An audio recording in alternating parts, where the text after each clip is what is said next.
Om Swastiastu.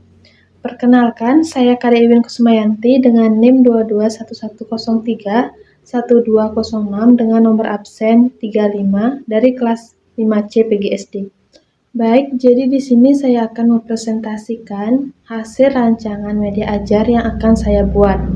Nah, jadi di sini saya memilih materi Parilaksana Hidup Bersih dan Sehat, yaitu materi untuk anak kelas 2 SD. Nah, jadi untuk nama medianya itu yaitu Papan Lipat Hidup Bersih dan Sehat. Nah, di mana papan lipat ini akan bisa dibuka tutup dan akan lebih mudah dibawa kemana-mana. Nah, selanjutnya adapun alat dan bahannya yaitu seperti karton, kertas manila, kertas origami, lem, gunting, double tip, kain perekat, gambar-gambar terkait penerapan hidup bersih dan sehat yang sudah di-print, dan juga spidol. Nah, selanjutnya adapun cara penggunaan dari media ajar berupa papan lipat ini, yaitu pertama guru membentuk peserta didik menjadi ke dalam beberapa kelompok. Selanjutnya perwakilan dari masing-masing kelompok diminta untuk maju ke depan untuk mengambil nomor undian. Nah, jadi nomor undian ini berisikan nomor dari kotak-kotak yang terdapat di dalam papan lipat.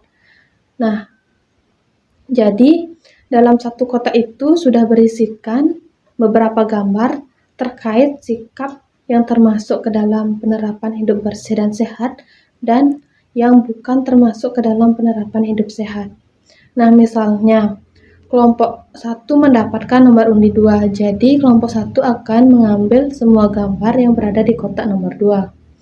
Nah, setelah mengambil nomor undian, peserta didik atau perwakilan dari kelompok diminta untuk maju ke depan, mengambil semua gambar yang berada di kotak sesuai dengan nomor undi yang sudah didapat.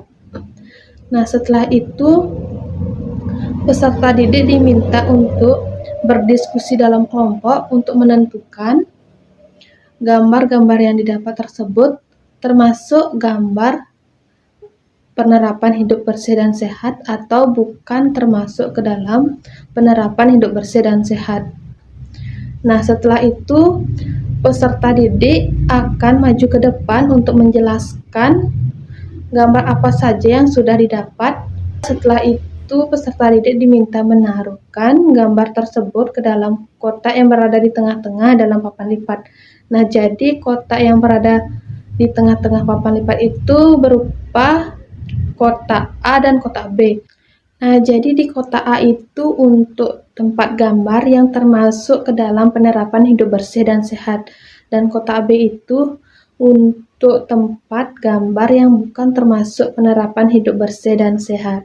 Adapun tujuan dari saya memilih media ini yaitu yang pertama, agar peserta didik mampu mengidentifikasikan perilaku hidup bersih dan sehat. Yang kedua, peserta didik mampu mencontohkan perilaku yang mencerminkan hidup bersih dan sehat dalam bahasa Bali, baik lisan maupun tulisan. Yang terakhir, peserta didik mampu menentukan sikap mana yang termasuk ke dalam sikap hidup bersih dan sehat dan yang bukan termasuk sikap hidup bersih dan juga sehat dalam bahasa Bali. Nah, baik, yang terakhir, alasan saya memilih media ini yaitu yang pertama dapat membuat peserta didik menjadi lebih aktif karena media ini dapat dilihat dan juga dapat digunakan. Selain itu juga melibatkan peserta didik di dalamnya. Selain itu, media ini juga akan lebih mudah dibawa kemana-mana karena dapat dibuka dan ditutup. Baik, sekian presentasi dari saya. Saya ucapkan terima kasih dan mengaturkan Param Santi. Om Santi Santi Santi Om.